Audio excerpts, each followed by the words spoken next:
puti. May tumamay. Mga ito po, no? Dahil relax ka sa mga tao. Yung tao doon, pre.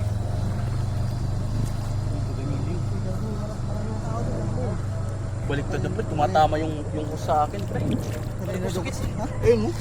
Dito na sa akin. Bumaliktad mo muna. Hinawakan mo kasi yung sinilas ko, pre. Sige lang. Kaya mo na, kapamaga pa. Dito, mabagal dito. Tapak ka dyan, putyo. Ay, ano? Prino ka ba? Tumatakbo pa rin. Ayan. Baliktad mo, bilisan ako.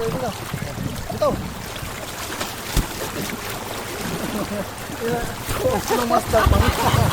Putik na yun. Yan, tumama yung ano ko. Pa?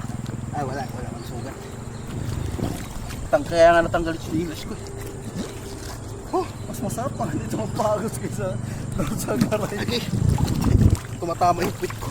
Tapos ka sugat yung tuhod ko. Punit ko. Baliw, paghihila mo ko sa akin, tumambling yung ano ko eh. Mabagal dito. Pero mas maan dito. Nakaka-relax dito kasi may dilubyo naman na. Hayop. Ay no, laki ba to? Mas trail dito eh. Natanggal yung lock. Tama, masarap may pahinga eh, di ba? Papanik na ito kaganina oh. Naiwan siya. Hindi niya alam kung saan dadamputin yung ano eh. Papalutang eh. Kala ko kasi malalim eh. Mabang pala po ta. Kasi na ba